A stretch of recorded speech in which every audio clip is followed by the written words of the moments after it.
All right, let's get the ball rolling.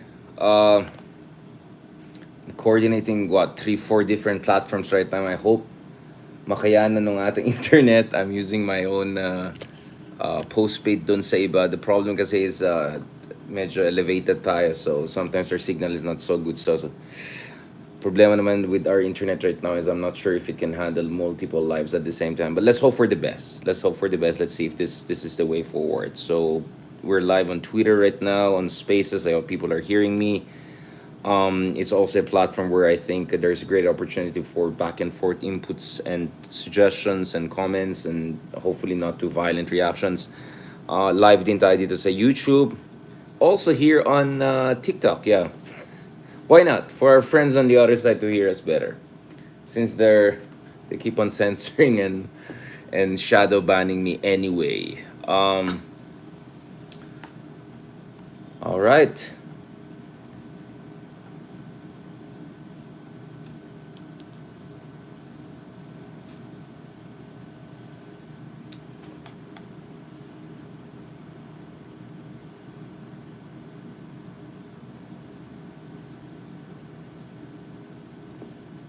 Okay, here we go guys. Pag-usapan na ito nito. Okay, first of all, let me clarify na yung well, I'm not totally surprised, but nevertheless, it's crazy the level of traction, no? Na nakita natin dun sa mga pinost natin about, impeachment, quote unquote, plans, no? Or impeachment plan, you know, prospects or impeachment plan chismis ko no, no? So, grabing reaction. So, thousands of people voted dun sa options na binigay natin. I said, with different emojis. Pero go for G, no? Medyo Olympics vibes tayo ngayon. Go for G. Got what? 87%. Obviously, this is not a scientific survey. It's very much based on, algorithmically and also yung network of followers na meron tayo on Twitter. But nevertheless, I think it's far more credible than a lot of mumbo jumbo online surveys. We see some people coding. But at the very least, I think it shows na sobrang laki ng interest ng tao dito sa issue na ito. And I think that's not because people think that tomorrow things are going to be completely different or that this is going to happen in time soon. I think ang dahilan dito is that I think all of us realize. Wait lang guys, I'm just going to block itong mga walang yung troll na ito. Hoy, laos na kayo. May budget pa ba kayo? May budget pa yata. Going back to this, guys. I think all of us accept na eto na. The long-awaited, anticipated, predicted, prognosticated end of the unit team is final and irrevocable. So I think all of us accept that. And since we are in that situation right now, ang tanong ngayon guys is, what next? What next? Because kung titignan nyo guys, everything is coming together as we speak. Alright? Everything is coming together as we speak. So, ang argument ko is, since yung out of this world attacks ni Digong kay Marcos, na in many ways nag-flop siya. I mean, it was a dud, diba? Kasi if I don't think Digong would have made that speech all out attacking not only the administration but the very character of Digong. I think he wouldn't have had done that kung wala siyang kumpiyansa na magkakaroon ng rallying cry ito or a severe damage dun sa political base, capital, not to mention of course ang stability of the ongoing administration. His attack was very personal, questioning the integrity, the intellectual capacity, the moral uprightness, and basically physical functionality of the president. But we saw that may limitation yung attack ni Digong, di ba? It worked only to the degree na numbers of BBM, and especially people close to BBM who have been at the forefront of pushing back against SARA, like for instance Speaker Romualdez, indeed nag-suffer yung numbers nila sa Mindanao. So if you look at numbers of Romualdez, for instance, in Mindanao, it's horrible. It's horrible. I mean, barely a quarter of people supporting him.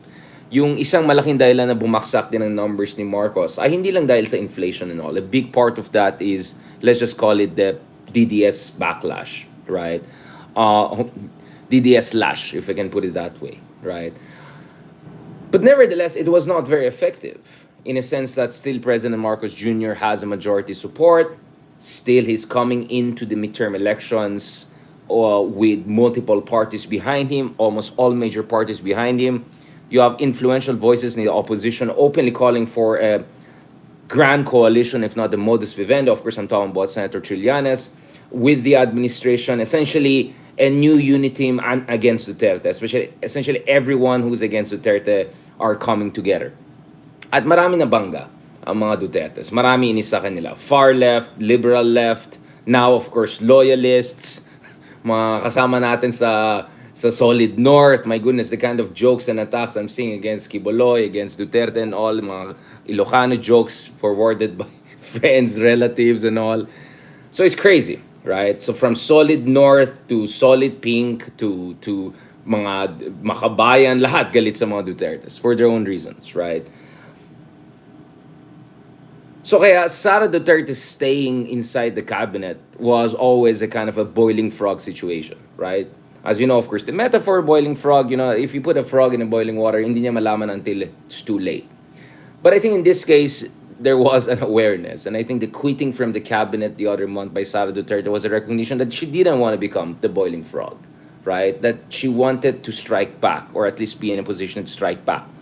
Ang tanong, of course, ngayon is, and this is very important, is that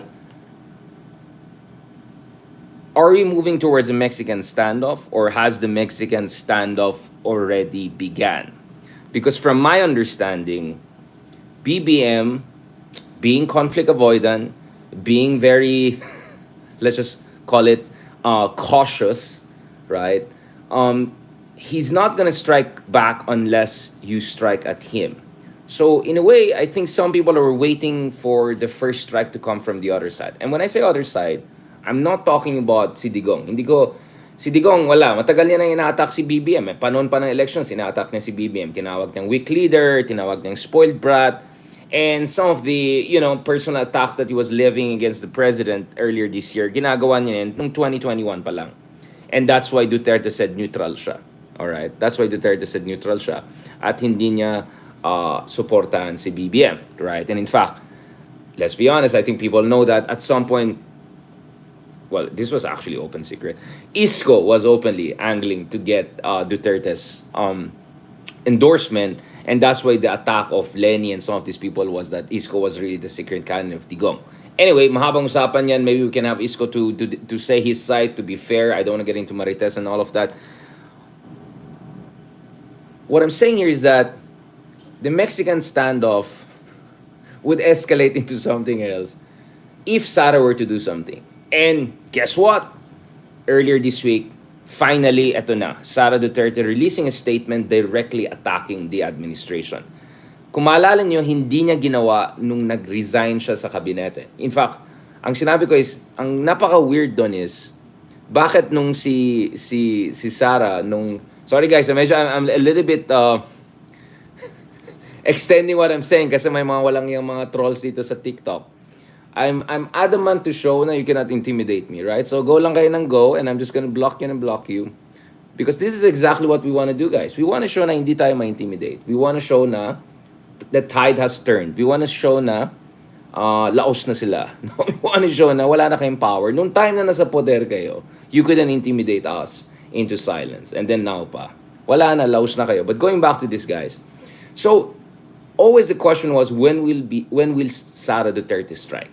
And I think more or less nandun na tayo when Sara Duterte released that statement. Now, if you're following me on Facebook, you'll see na I'm using yung picture ni Snoop Dogg. Yung tinaas niya yung shade na like, wait, what? And katulad ng sinabi natin ng isang araw, medyo hashtag self-awareness or hashtag communication strategy, di ba? Ulitin ko ng konti I mean, I don't want to go through the whole statement, but I found that statement quite incredible, diba?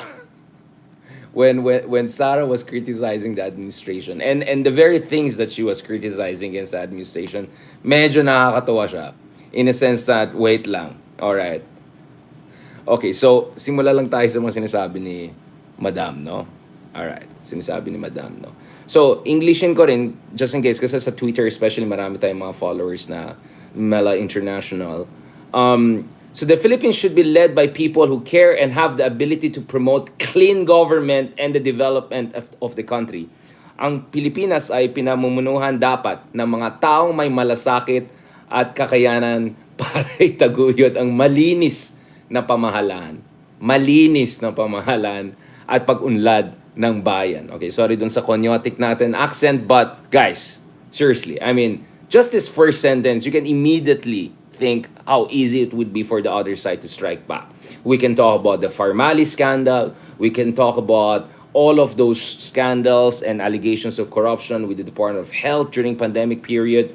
We can talk about a lot of things that were far more than the whiff of corruption that Digong was talking about, and Digong was saying, "Oh, I'm not gonna, tolerate any whiff of corruption," and it gets even more interesting. However, the Philippines today is governed by those who have no loyalty to their sworn duty. Well, speaking of loyalty and loyalty to the country, di ba?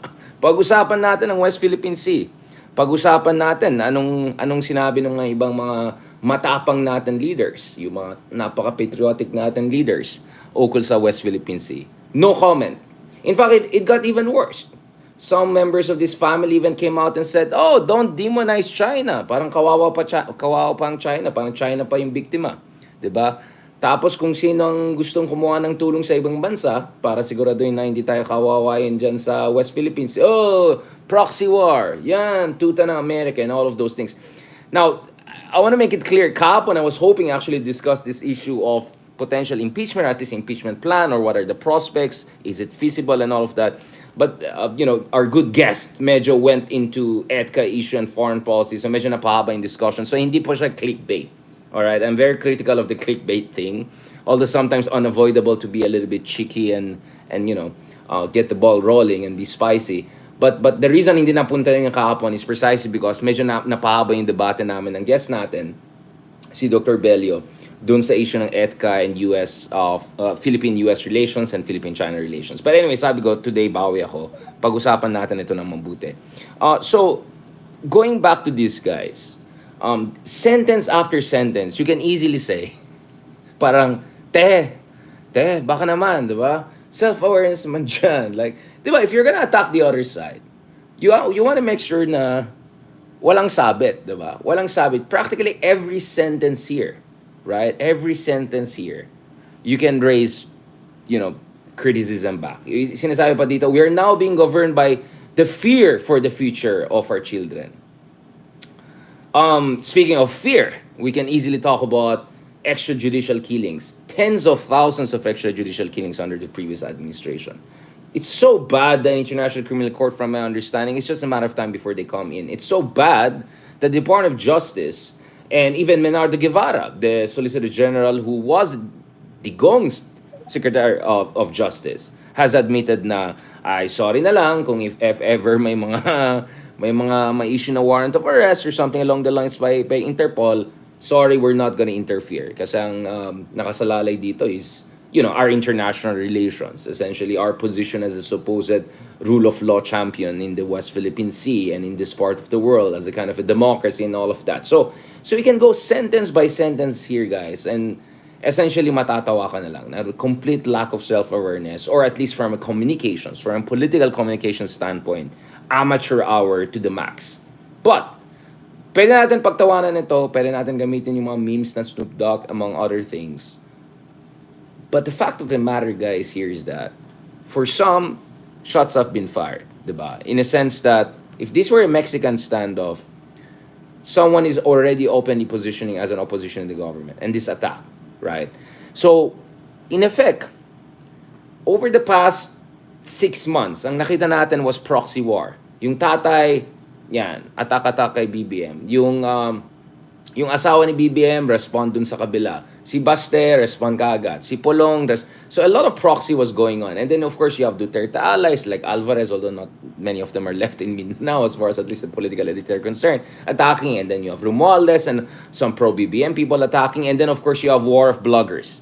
And in fact, it was because of the war of bloggers noong 2021 pa lang, kung titingnan yung mga unang podcasts natin, Project Pilipinas with Mark, you would see na 2021 pa lang, we were discussing about DDS versus loyalists and also split within the DDS camp. So for instance, you had people like Mocha, like Banat, joining ISCO, not joining Sara Duterte, for instance, right? And now, of course, alam natin, the next level na itong mini civil war within that camp. So these were the things that we're looking at, in terms of proxy wars among vloggers, proxy wars, family members. But now you have directly, no less than Sara Duterte, the Vice President of the Republic, directly attacking BBM. So medyo we're crossing na a certain threshold. Certain lines have been crossed. Certain lines have been crossed. And just as we talk about these lines that have been crossed, we're also looking at a number of major potential developments, right? So, kung nakita niyo yung news, meron ng binubuong super committee ngayon para talakayin yung mga issues, skandalo, allegations, laban kay President Digong. So ilabas lang natin dito, basahin lang natin para you can see that movements are happening. All right, on different fronts. And obviously, you cannot separate moves against Digong from this broader fight now, more or less openly between Sara and the administration, as Sara openly positions herself as the leader of the, I don't want to call it opposition, kasi sabi ko nga, tatlo yung opposition natin sa darating na election. Yung isa, yung genuine opposition or liberal opposition led by, I don't want to use liberal opposition kasi it's led by Rizzo Ontiveros, who's clearly not liberal, he's just more progressive. And then there's that Makabayan bloc and other more, let's say, far leftist groups. And then yung mga iba naging position lang dahil nawala ng position sa administration ng BBM or hindi na nakuha yung gusto nilang position, kaya may bitterness or all in this case, akala nila sila yung maging power behind the throne, at guess what? That's not happening. That was never gonna happen. The Marcoses are OG. I've been critical of the Marcoses. I'm critical of BB on many fronts. But there's one thing that I always reminded everyone of. Don't underestimate the Marcoses. Don't underestimate BBM, because if you underestimate it, it's at your own peril. So ito yung sinasabi natin, guys, na super committee na binubuo ngayon sa Kongreso. Kasi ang dami ng mga kaso, right and left na sinasampa laban sa mga Duterte, especially the previous president, whether this is on the gentleman's agreement front, whether this is on the EJK and human rights issues front. And then, of course, you have also no less than Senator Trillanes going back to back, boom, boom, boom. They got 1-2 punch. Also filing plunder cases versus Duterte, and also the senador na pala ito. Akala ko ano na yung isa photobomber dati na yung isa. Okay, so things are moving very, very fast. And to be honest, hindi ito, I doubt all of these things are super coincidental. I mean, there's always coincidence in politics, but I think many people are reading the situation. They're reading the situation and they're realizing things are moving in a certain direction. Ayan na, yung mga umatak kay Trillanes, sige, pagtatawanan niyo si Trillanes, nung time na nasa poder kayo, hindi niyo nga ma-eliminate si Trillanes. Ngayon pa, bawing tayo ngayon si Trillanes ngayon. Lahat ng mga galit niya nung panahon ni Digong na hindi niya ma-effectuate. Ngayon, meron na siyang opening. So, and remember, nung pinagtatawanan niyo guys, yung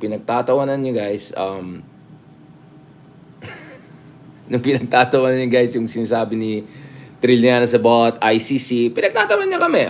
Tignan niyo, sabi ko, wag kayong maniwala dun sa sinasabi ng gobyerno last year na, hindi, talaga against kami sa ICC, ganun. Now look at their statements, including by Menardo Guevara. Ay, sorry na lang kung may Interpol. Diba? So, either delusional yung mga iba dyan, or medyo kulang sa mga gray matter. I-google niyo na lang ano ibig sabihin yan. Kasi, mahirap na i-explain. Alright, so going back to this, all of these elements are now coming together, diba? And the Congress is quite busy. I'll talk about the schedule thing as we go and discuss in more detail yung issue ng impeachment mismo. So yung House of Representatives has formed a super committee na mag-consolidate ng itong ongoing inquiries into Philippine offshore gaming operators, yung POGOs, yung questionable issuance of Philippine documents to Chinese nationals, yung current state of narcotics trade, and yung alleged abuses committed during the drug war ni Digong. Right? So, ang dami mga kaso na sabay-sabay sinasampa laban sa dating administration at dating presidente natin. Alright? Ito yung sinabi ng Manila Representative si Abante, no? Chairman of the Committee on Human Rights at isa sa mga at kasama doon sa isa sa 4 panels composing etong super body nito. Sabi na he's the only one who can answer questions. All of us have agreed it is important to invite him to our inquiry because this concerns our national security. So, tignan mo, yung involved sa human rights, sinasabi niya may national security aspect rin. So, nagsama-sama na lahat. Alright? Kumbaga, ano na yan, damay-damay na yan. Lahat ng mga kaso na yan, they're coming together. Right? So, you have a super committee now that covers Pogo, West Philippine Sea, corruption and human rights violations, lahat na yan sama-sama na ngayon. And of course, I think their hope eventually here is, and of course, the congressional leadership has called this a historic creation, no, unprecedented. Of course, Digong has snubbed all of itong mga hearings na to, pinagtawanan lang nila. But as this effort consolidates and more people join in, tignan nyo, dati nga si Harry Roque, hindi na maka-Flamengo ngayon. Medyo na-checkmate na rin siya sa Congress. So now you see there's a serious effort in the part of Congress talaga to pin down and say, it's not one, it's not two, it's 4 committees coming together, and historic 4 committee, magpakita ka na, right? And obviously, if Duterte is not gonna show up, there are gonna be repercussions. I mean, there could be, I don't know, you could see. And of course, we already had a sense of that with what happened with Quiboloy. Remember, last year at this point, if someone said Quiboloy would face any kind of justice or be forced into a fugitive status, effectively, sabi mo, wow, untouchable yan. Meron pa nga yung billboard pang. Actually, yung billboard niya nandyan pa rin sa EDSA. But now, look at it. The guy is effectively a fugitive, right? Ang tanong lang ngayon, anong gagawin ng gobyerno? 83 in 1 ba nila? Isabay ba nila si Bantak, Quiboloy, at Digong if ever? Or isa-isay nila? Or they're keeping their powder dry because, they're waiting for the real move. Now, obviously, you could see na Sara Duterte's decision to also come out and guns blazing is because nakikita din nila na unti-unti sila, they're being besieged. Yung back and forth between Baste and the police chief, right? Yung reshuffling na nangyari dun sa Davao Security Services, right? So as Trillanes correctly pointed it out dun sa earlier interview natin that you can check, sabi niya, both in terms of money and muscle, talagang iniipit na yung mga Dutertes. And so much so that, as I said, speaking of House of Representatives, this is not only about paulit-ulit ng mga itong hair follicle test ni ayan, black na epal. Okay, going back to this. So, as Trillanes was saying dun sa isang interview natin earlier this month, diba?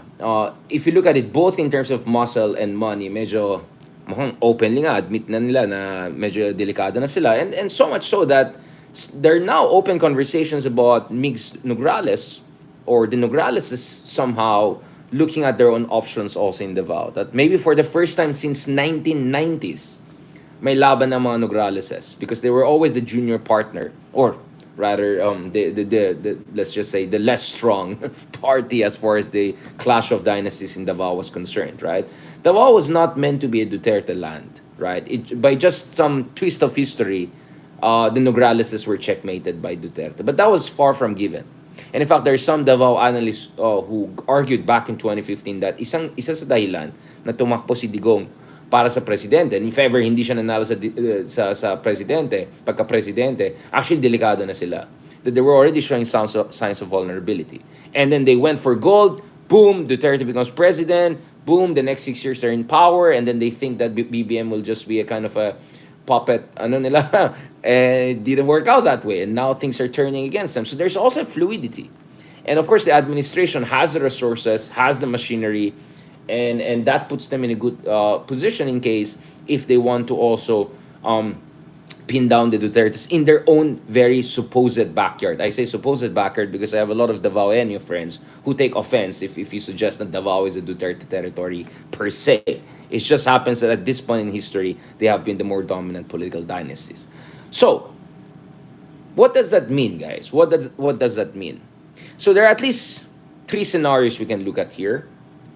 And if you look at it, I always do that. I do scenario building. This is what I do in my political briefing, whether it's international, financial institutions, it's major counterparts or lectures. So if you look at it, bago naging presidente si BBM, I already gave three scenarios. A minimalist Marcos who will be very cautious, not self-aggrandizing, make sure ayusin niya, rehabilitate niya yung pangalan ng pamilya nila, and who knows, right? And then a kind of a uh, semi-adventurous Marcos, mid-range, but not too aggressive because he has to still negotiate his way within the unity or cartel politics, if you call it. And then there's a maximalist BBM essentially replicating his father. I said the third scenario was very unlikely. It was really a question of whether we're going to see more of first or second scenario. And I was more confident of the, not necessarily the first scenario, but something between the first and second scenario. And that's exactly what we have seen. Pwede rin tingnan yung mga sinulat ko ukol sa foreign policy ni BBM. I said on foreign policy, though, I felt he will always be more like his father rather than Tatay Digong. And that's exactly what it turned out to be. What I mean by that is, magaling maglaro ng mga great powers, magaling mag-statesmanship, at least in terms of speeches, at medyo assertive sa West Philippine Sea, which was really the legacy of Marcos Sr. So we can criticize the horrible human rights record, the horrible management of the economy, but when it comes to foreign policy and West Philippines in particular, in fairness, the Marcos Sr. didn't do too bad. In fact, probably did, together with Ramos, I would say he had one of the best foreign policy doctrines out there. Now, so what are the scenarios we're looking at here? The low intensity scenario, low intensity warfare scenario will essentially be this. Patikim lang lahat yan. Etong mga super committee na yan, etong mga threats ng impeachment na yan, eto yung mga attack here and there na yan. But, let's leave it to midterm elections. At tignan natin dyan, magkakaalaman na lang tayo sa elections. So magdrama-drama kayo dyan. Kami naman, medyo tatakutin namin kayo. Sabihin namin, medyo bukas kami sa ICC. Baka ma-impeach ka mamaya. And all of that. But, we're gonna leave it to the elections. So confident yung kampo ni BBM, they're gonna say, we have the momentum, we have the resources, we're the admin, and midterm elections in the Philippines are usually pro-administration. This will be the kind of a minimalist scenario, no? And then the Digong camp will say, okay, drama, end of the world, kawawa kami, magaling naman sila magdrama, and paawa effect, pa-victim effect, although I don't know kung sino maniwala dyan. May mga naniwala naman, in fairness naman. I don't deny. Pag-usapan natin mamaya yan, di ba? But nevertheless, sasabihin ng mga Duterte, gamitin natin ng drama na to as a rallying cry. Medyo sablay-sablay yung mga rally natin in favor of Kibuloy, yung mga sablay-sablay yung mga rally natin laban kay BBM.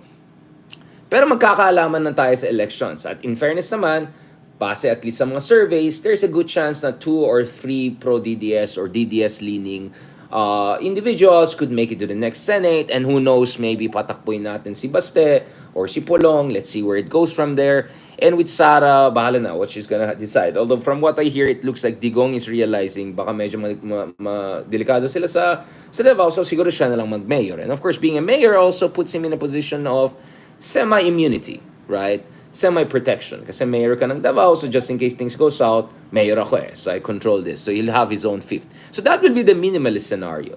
So a lot of noise, a lot of barking, a lot of drama, a lot of bardagulan online and bardagulan rhetorically, but not much happening here. Not really much happening.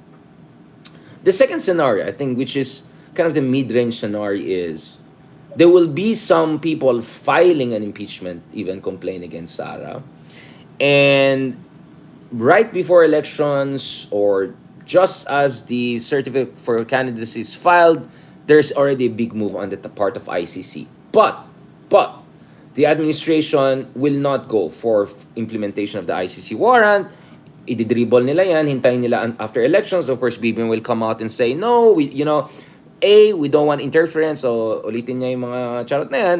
And then sasabihin niya, well, of course, we have an elections. We don't want to weaponize international judicial regimes and instruments to affect the democratic practice in the country. But deep inside, confidence si BBM at alam niya naman niya, Damocles sword ng ICC. Yung kabila naman, medyo threatened, and then, because they're threatened, medyo desperate mode na sila, they might be even more aggressive than scenario number 1. But the scenario number 3 is before magsimula yung next year's elections. In fact, maybe before matapos ang taon nito, there will be filing of impeachment and there'll be some fuel and fire behind it. Okay, that's the kind of a civil war scenario we're looking at. Not civil war in the sense that they're two equally powerful camps. I think it's very interesting that if you look at the latest Okta survey, it shows that it's hindi ito patas na laban in the sense that it's not a 50-50 split. Far from it. If anything, pababa at pababa yung solid Duterte camp. Now, let's be absolutely clear, ah. Kasi nakikita naman yung mga magagaling natin, mga henyo dyan, sabihin, oh, pero ang taas na approval ni SARA, ganun. I'm not talking about approval trust rating. I'm talking about when it comes down to it, saan ka tataya, diba?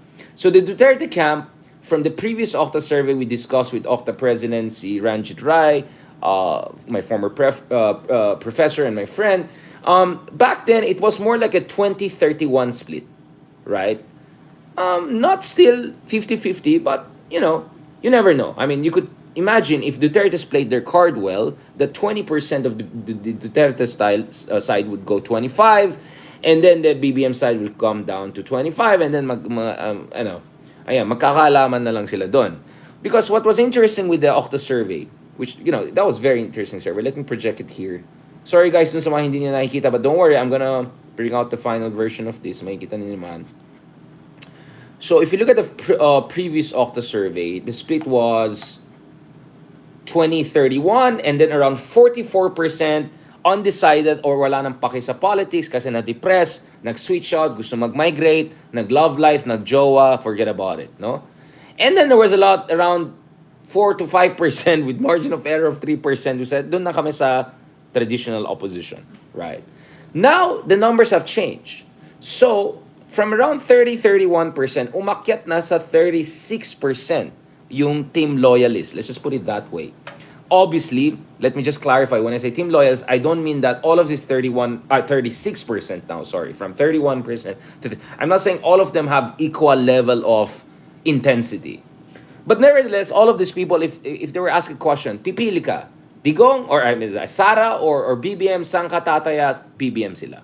Alright? So there you have a significant 5-point increase dito sa kampo na yan, while you also see almost equal number but south going downward in the case of the DDS camp. Now they only stand at 16%, where things get very interesting. And let me palakin ko yan para makita niyan. Where things get interesting is how regional is, in short, how concentrated the base of Duterte's is. So if you really look at the solid Duterte base, I'm not talking about preference again, yung mga trust rating, mga ek na yan. I'm talking about if it goes down to it, saan ka tataya? The Dutertes only have a 7%. 7% lang. And this is like what? Margin of error of what? 3%? Yan. Margin of error of 3%. So baka wala pang 4%, di ba? Wala pang 4%. Sa NCR, ang sasabihin nila na I Team DDS kami. Sa Balance Luzon is even worse. The number is only at 5%. So with a margin of error of minus 3 or plus 3%, it could go down to 2%. Practically irrelevant. Practically irrelevant. Naalala mo yung panahon hindi kong pinagtatawanan niya yung opposition. Balita ko, 3% na lang sila. Ayan, 2% na lang sa Balance Luzon potentially with the margin of error at Pro DDS. Sa Visayas, well, I think there's always this kind of a latent Vismin solid south base which goes beyond Mindanao, 11%. But look at it, guys. 50% sa Mindanao and 33% of Class E. So essentially the poorest of poorest folks sa ating bansa, at essentially people mostly in Mindanao, sila lang talagang all the way Team Duterte, right? While on the other side, look at the numbers. 36% overall in the country, 43% sa National Capital Region, which generates what? Close to 40% of total economic output, or more actually, 50%. Balances on 42%, 32% in Visayas. Interestingly, sa Mindanao, 25% lang ay loyalista. A number that is not totally shocking. And I think Duterte coming out and attacking BBM, and BBM being seen as, kinakawawa yung mga Duterte, obviously it's having an effect. So there's an element of loyalty, there's an element of propaganda, and I think the class element is also important because aminin natin, inflation is hurting very, very hard. Kung ikaw ay isang ordinaryong Pilipino, in fact, pati tayo, mga middle class, di ba? Na-feel natin yan. Lalabas ka, magpapogi ka, magpalibre ka, ayan, feeling mo, pogi ka, ganyan, tapos and then, shocks, ang mahal na pala, di ba? 30% more expensive than last year, ganun. Even sa probinsya, syempre, taga Baguio ako, so, even nung umuwi akong Baguio, napansin ko, medyo umakyat ng presyo. Cebu was not as cheap as, or affordable as I thought. Sorry, I'm just being Ilocano. Medyo mapresyo din. In fact, yung binili natin food na Mediterranean, because I like Mediterranean food, and we just came from Spain and all of that.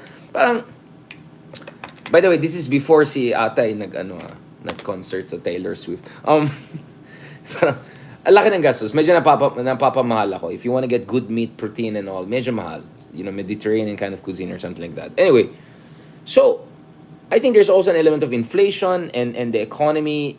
Yes, 6% growth, fantastic. Pero tignan mo, purong napunta lang siguro yan sa mga mayayaman. Si Razon gained another $3 billion. $3 billion. So times 57 yan. My goodness. Papunta na 160-70 billion pesos ang umakyat yung kanyang net worth over the past year lang. So it has been great time for the richest of the rich in the Philippines, for the 0.00001%. But I don't think the 6% has been trickling down enough. And especially kung talagang nasa lower rungs ka ng socioeconomic class, you're getting hurt. So that provides a room for the Dutertes to kind of position themselves. Oh, tignan nyo yung panahon namin, ganito, ganyan. But let's not forget, panahon ni Digong, walang war sa Ukraine. Panahon ni Digong, he was enjoying all that fiscal space, all that savings from Pinoy's time. And then sinayang niya lahat nung pandemic, mismanagement, right and left, and all of that. But anyway, what I'm telling you here is that yung 16% na yan ay medyo deceptive because it's so concentrated in Mindanao and it's so concentrated away from really the center of power of the country. Now, obviously, I do believe that we have to diffuse power in the Philippines, not necessarily through federalism, but through strengthening LGUs, strengthening middle class and economic growth in different cities across the country. As I say that as a provinciano, I'm not from Manila, and minsan naiirita rin ako sa kayabangan ng mga Manileño. I'll tell you what, every time umuwi ako sa Baguio, right, obviously, yung mga kotseng dala ko is Manila plate number or something like that, diba? Or at least hindi taga Baguio. So akala na taga Manila ako. And then I speak Ilocano to them or whatever. Well, not only do they get surprised, but more importantly, they realize I'm one of them. And then suddenly say, buti nga hindi ka taga Manila, kasi isuna, kasi whatever. Okay. So I understand that kind of anti-supposed Imperial Manila sentiment. But let's not forget, one of the biggest problem we have is karamihan ng ating mga LGUs, especially Davao, no? They're not really efficient in raising enough taxes. So actually tayo sa NCR, right, ay nagsasubsidize ng marami sa LGUs across the country. But anyway, mahabang usapan niya. I don't want to get into debate about federalism. But my point is, in the center of power, which is NCR, the support base of the loyalist and the pro-BBM, or at least the BBM, or at least anti-Duterte camp, is a huge plurality. While the pro-Duterte camp is almost negligible. 5%, 7% with margin of error pa. So it could go down by another 3%. So almost non-existent, right? So this is what we're looking at right now, diba?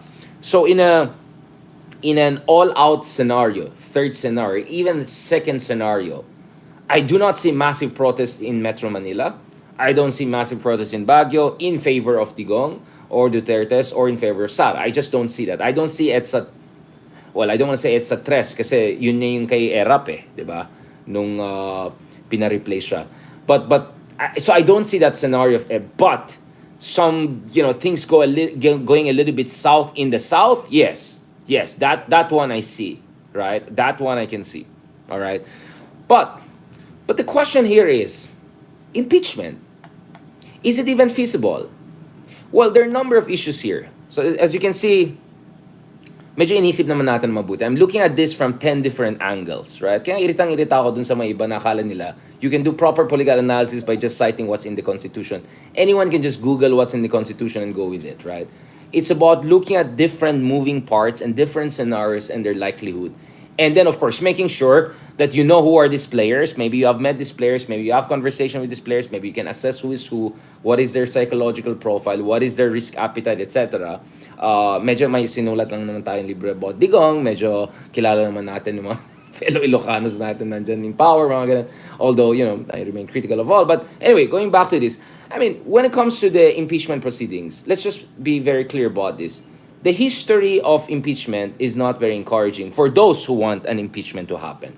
Now, I cheekily mentioned kahapon, what do you think about Cheese Oscadero as the next vice president? And you can clearly see that Cheese Oscadero has been positioning himself as a kind of a national figure-ish. May mga pa-review siya ng holidays, ng expenditure. I mean, I'm not against it, but some people will wonder like, what's going on here? Is he angling to be the potential next in line of succession? And as the Senate president, I think he has a pretty strong case to be in the next line of succession, although some would argue that it goes down between him and the Speaker of the House, and considering the Romualdez Marcos connection, maybe it's not as straightforward. But from my understanding, I'm not gonna say my sources, it looks like some people in power are not very worried if ever Cheese moves up. But anyway, that was not an endorsement of Jesus Guerrero, just to be absolutely clear about it. I have mabang usapan yan, let's not go there. Tanungin niya lang si Grace po. Maybe I'll interview Grace po. Pag-usapan natin ang experience na running with. But anyway, going back to this. So, first of all is the logistics question. Kasi, ano bang date ngayon? August 9. So, September 30, magbe-break na. So, you barely have 1.5 months actually if you want to go with the impeachment proceedings. And ang dami nangyayari ngayon in the Congress as we speak. Budget issues, this super committee I was talking about. So actually, it's easier to go with scenario number 1 at most scenario number 2 rather than scenario number 3 in a sense that I won't be surprised may magsasampa ng impeachment laban kay SARA. And just to be clear about it, just what are the grounds for impeachment? So if you go to Section 2, Article 6 of the Constitution, guys, it's very clear there that yes, it is true na may immunity from suit yung top officials of the country, like President of the Philippines, for instance, hindi mo, I mean, like, I don't know, if he did some minor crime, hindi mo pwedeng papakulungin, ganyan, medyo complicated yan. But, nevertheless, right, there could be grounds for filing of impeachment, and this fundamentally and primarily goes through the Philippine House of Representatives and the Congress and the legislature at large because dapat eventually magsama yung dalawa. So ito yung mga grounds for impeachment complaints. Culpable violation of the Constitution. I'm not sure it will be too hard. Treason. Mahabang usapan yan, pero alam niyo naman, pinag-usapan natin yan with Justice Carpio, pinag-usapan natin yan with Admiral Ong, pinag-usapan natin yan with Trillanes. The issue of treason in peacetime. Some legislative gaps are there, but nevertheless, treason could be one of the grounds for impeachment. And, hello, West Philippine Sea, gentlemen's agreement, okay. Bribery, graft and corruption, betrayal of public trust. Yan, medyo, my understanding is that could be also a ground against many people, hindi lang yung mga pinag-usapan natin dito, and other high crimes. So if you look at it, medyo it's a fertile and kind of a it's a fertile and large landscape ng launching pad just in case someone wants to file. So any member of the House of Representatives, I'm just explaining to you guys how this works. Any member of the House of Representatives can initiate a verified impeachment complaint. Actually, any citizen of the country can also file a complaint, but this should be endorsed by House of Representative member. So you can, if you think you want to file it, go ahead, find someone in the House of Representatives. But it's not easy. At least 1/3 of the House has to file a verified complaint or resolution of impeachment. And since, let's say, on average, 292 members of the House, so that means around 97 members of the House of Representatives should rally behind it. So is the number there? 97 doesn't look like too impossible. But nevertheless, it's not that easy. Now, hindi pa tapos ang usapan yan. Meron pang next step yan. A verified impeachment complaint should be filed dun sa Office of Secretary General of the House, and then it would be immediately referred to the Speaker of the House, in this case, Romualdez, and then within 10 session days from the receipt. So I'm just giving you a sense of medyo marami siyang steps dito eh. The Speaker shall include in the House order of business.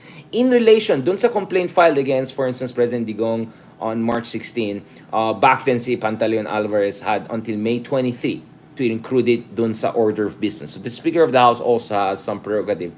Kung na-include na ito, then the complaint should then be referred dun sa isang House Committee on Justice within 3 session days afterwards. So we saw again this in the case of Duterte. Now, the House Justice Committee should then determine whether the complaint is sufficient in form and substance. Titignan nila yung ebidensya, tignan nila yung constitutional grounding, titignan nila yung basihan. And I won't be mistaken, of course, let's be honest, they'll also look at the political viability and implications and all of that, especially with the elections coming. And if there is, remember, probable cause, then pwede na yan. So, probable cause. A majority vote of Justice Committee members will then decide kung enough ba ito para magkaroon ng probable cause. So, I'm just explaining to you guys step by step, okay? Don't worry, I can forward to you materials for you to understand the mechanics of this. Now, hindi pa rin tapos yan. That's just the House. Now, after conducting hearings, the Justice Committee should file within 60 days from referral.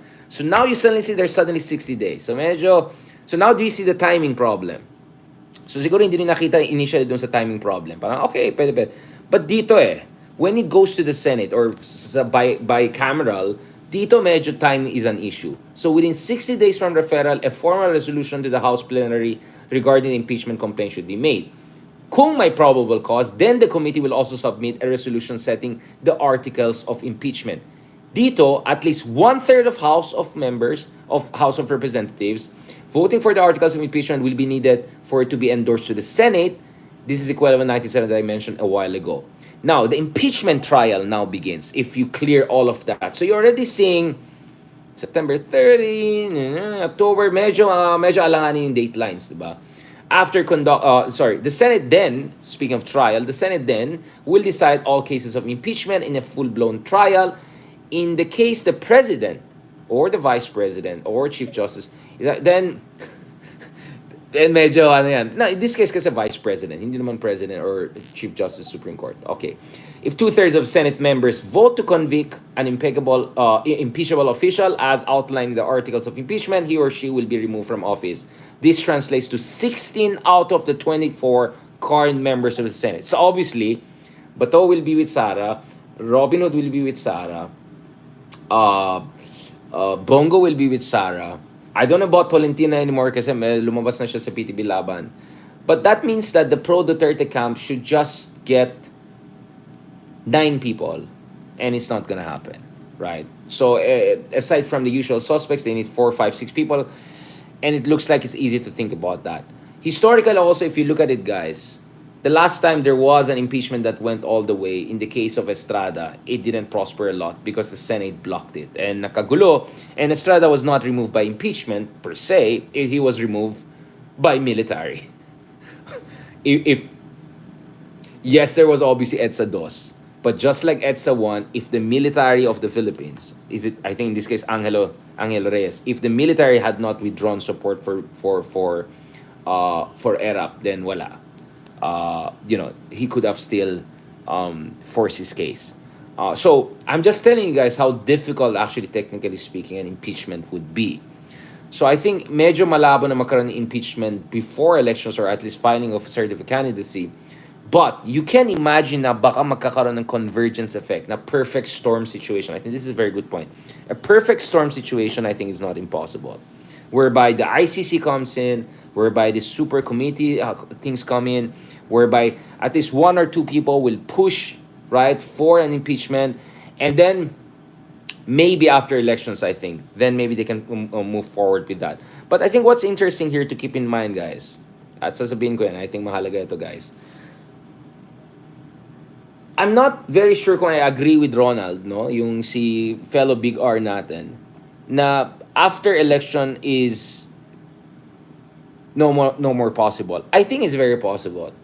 I think if the administration does well, which is more than likely, but does very, very well, at sobrang konting manalo, let's say hindi manalo si Bato, si Bongo lang, baka isa lang sa mga Duterte makapasok, it is possible that the tide could turn, or at least in 2025 to 2026. And who knows, maybe the Nograleses will perform very well in Davao politics. And maybe many of the DDS people in Mindanao at the LGU level and all will do very weak. And then you have the heat from the ICC coming in and all of that. In that scenario, actually, I do not agree with Ronald na it's not doable in 2025. I think it's quite doable in 2025 after elections. And my sense is understanding how Marcos operates, understanding how the essentially the algorithm of this administration is, I think their strategy would be to pin down the Dutertes, but not going for the impeachment option yet, but pin them down, make sure they don't win many seats, and send a clear signal to the Filipino people na tapos ng panahon ng mga Duterte, so you don't even have to look at 2028. But there's one element that I have not discussed here yet. And that's very, very important. That's very, very important. The shadow of 2028. The shadow. So now, if you look at it, guys, I'm doing game theory here, right? So in game theory, you look at how different actors calculate based on their assessment of the calculation of other players. And then in that iterative and interactive context, pwede ka magkakaroon ng scenarios, and then you can assign probabilities. All right? This is essentially what I'm doing. I do game theory whenever I do political analysis in the Philippines. And fingers crossed, so far we didn't do too bad. But going back to this, so I don't do, so hindi ito marites, game theory lang do, right? This is serious stuff, by the way. Going back to this, I mean, we could even draw a graph here and show to you probabilities and all of that. But anyway, going back to this, knowing the algorithm administration, I think their hope is pin down nila do good enough, and then the question will be, I doubt Romualdez will be competitive for 2028. I doubt Gibo will even think running next year. So the big question here, which we're not discussing, is the Tulfo factor.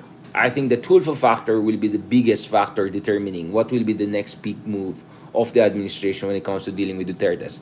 Because if you look at all of the surveys, published and unpublished, from what we know, you already can see the published one by Pulse Asia, but the unpublished one we see, Tulfo is the one who can beat SARA. He's actually beating already SARA, but not by too much. But if admin supports Tulfo, and in this case I'm talking about Rafi Tulfo, if Rafi Tulfo can find a joint ticket that balances the ticket, and at the same time convinces the administration, mahirap yan, but I think if the Tulfo factor is addressed, 2025, even 2026, may time pa rin sila.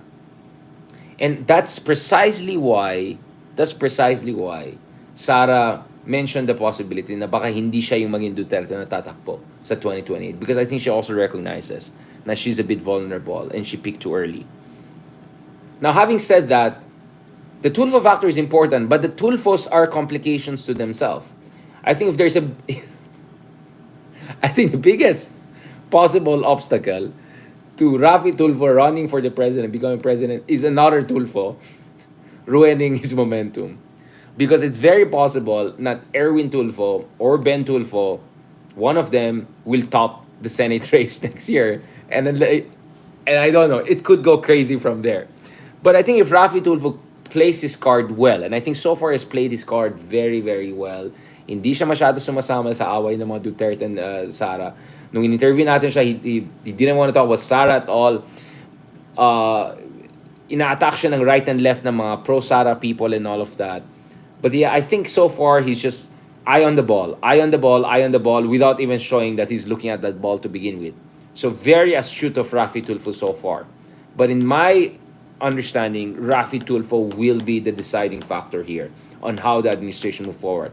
Because if alam ng Kongreso and even Senado na Tulfo is the administration bet, and knowing that Tulfo can beat Sara, then definitely BBM has time, not only this year, but also next year, if not also all the way until 2027, to do what they believe is best for them or perhaps for the country. So now you can see all of these moving parts are coming together. Kasi ito yung hindi natin na-discuss when I was with Ronald. Because Ronald is adamant na dapat gawin ngayon, and yet he also admits, as I showed you the date line, medyo too late na talaga to do the impeachment full now.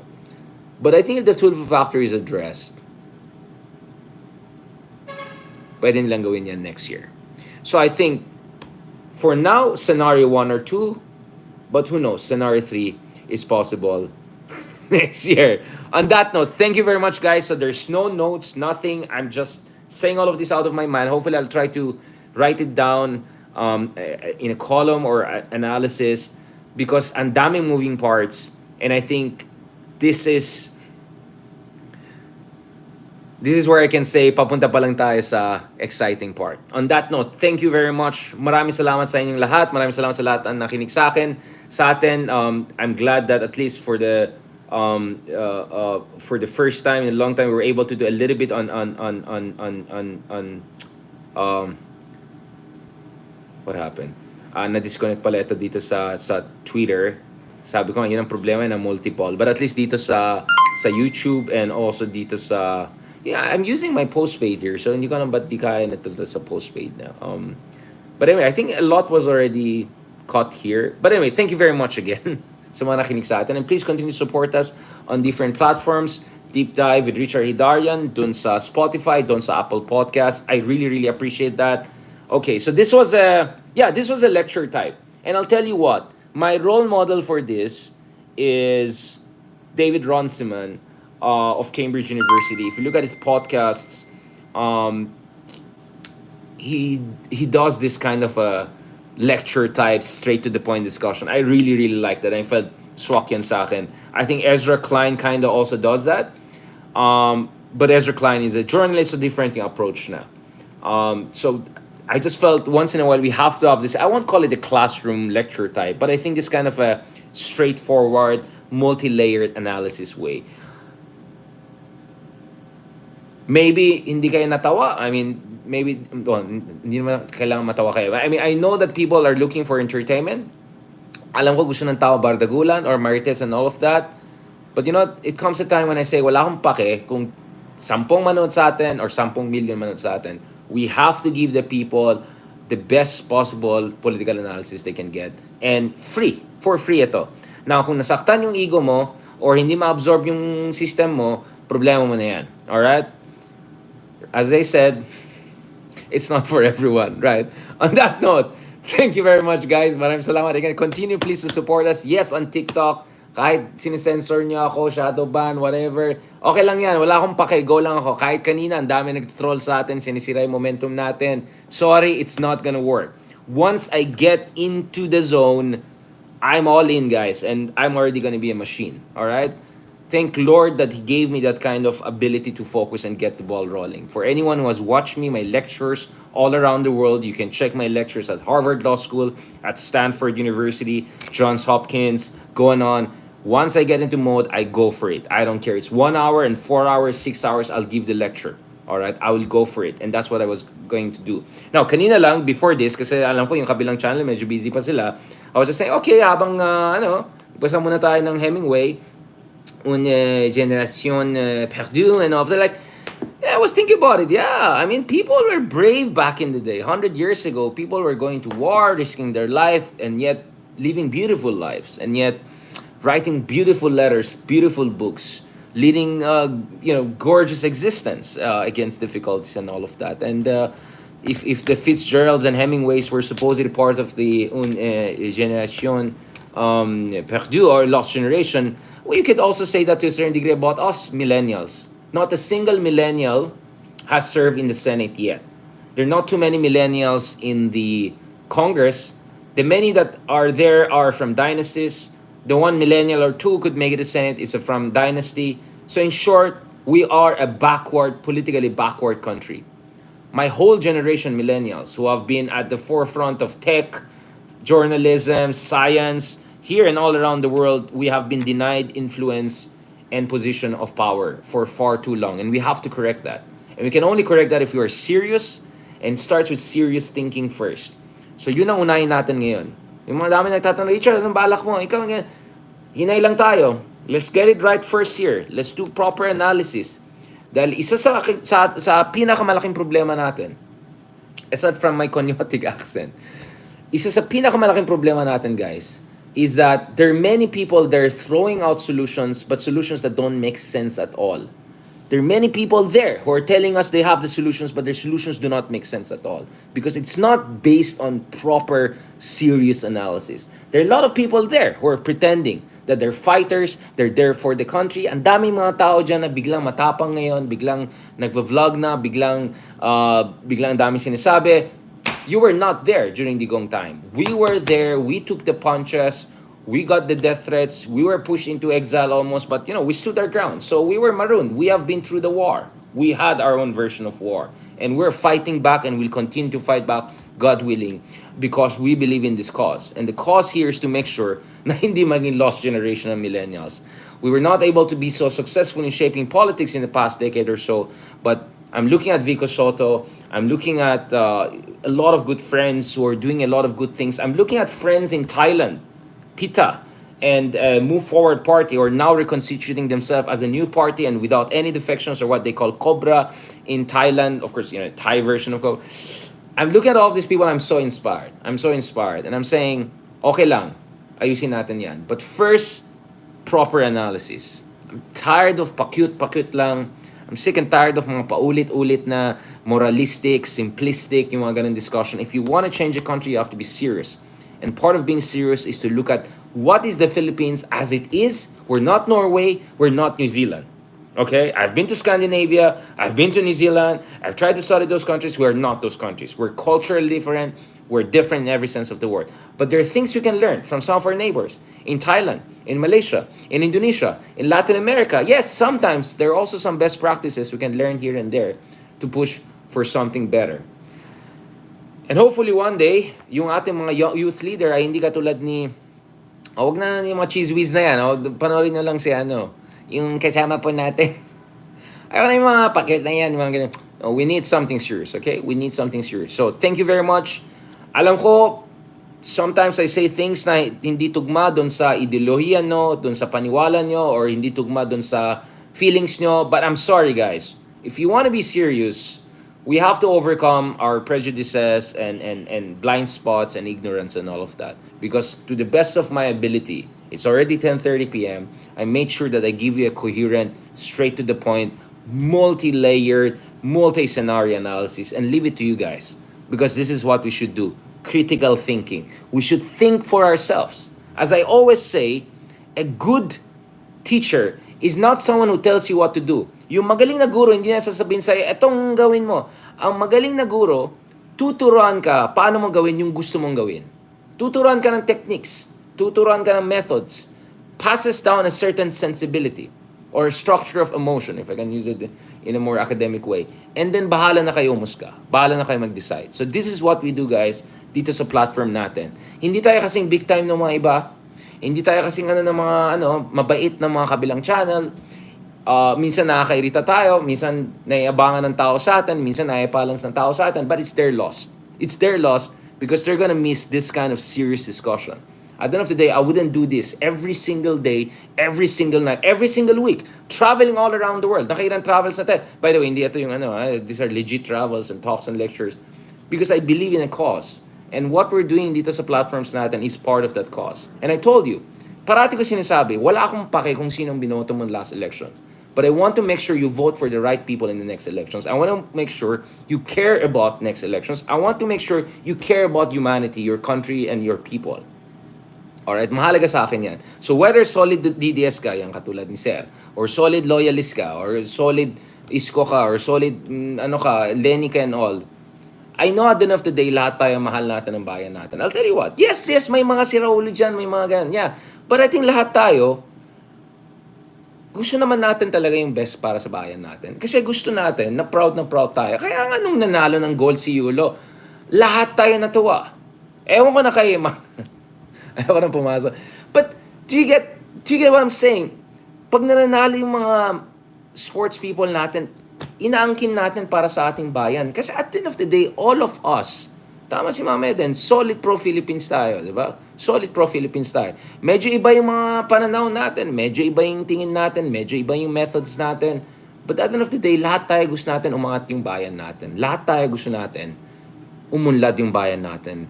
Para lalong masarap maging Pilipino. And speaking of sarap, You see, I so much care about this na isa sa mga maliit na ginagawa natin is we're trying to also promote Filipino food in my own way. Di ba ang sarap ng pakiramdam pag nakikita mo na-appreciate yung pagkain natin, yung kultura natin. Eh di ang sarap din siguro ng pakiramdam kung na-appreciate ng ibang bansa yung pag-unlad natin, yung pag-angat ng ating antas sa ekonomiya, sa politika, teknolohiya. Kaya-kaya natin yan, guys. Kaya-kaya natin yan, guys. You know, I meet colleagues and friends, tapos may mga bata sila. And you know, kids, wala silang filter. They're suddenly asked, oh, you're from Philippines. Also, you're 10 years behind, 15 years behind. I said, no, it depends where you're from. And nasa yung tatay nung isa sabi niya, yeah, actually, if you go to some part of the Philippines, they're even more advanced than us here. You know, like BGC, Makati, and all. But gusto ko sana buong Pilipinas ay katulad ng BGC and Makati or whatever. Para hindi tayo para walang flooding, no? Para walang bagyo. But you know what I'm saying? I come from Baguio.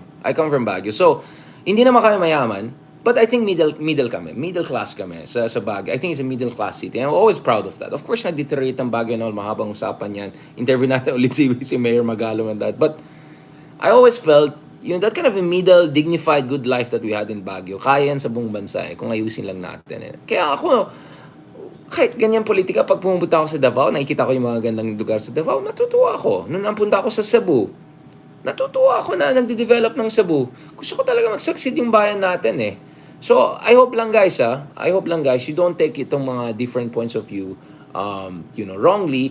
At the end of the day, isa lang yung destination natin. Maybe we just have different ways of getting there. And maybe minsan, makinig lang kayo ng konti sa akin. Ha? Ikaw rin, Mr. Amir, ayan. Yan. Troll ka naman Obvious.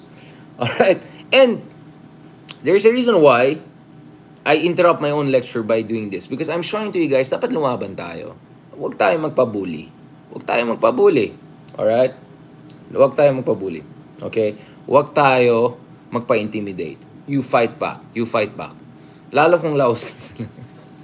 On that note, thank you very much. God bless. Talk to you soon. Please, again, don't forget, 5-star rating if you think we deserve it, and share it, and subscribe para go lang tayo at continue itong momentum natin. Salamat, God bless, and talk to you soon. Ayan, 1 hour na pala tayo, sakto. God bless. Talk to you soon. Salamat. Talk to you soon. God bless.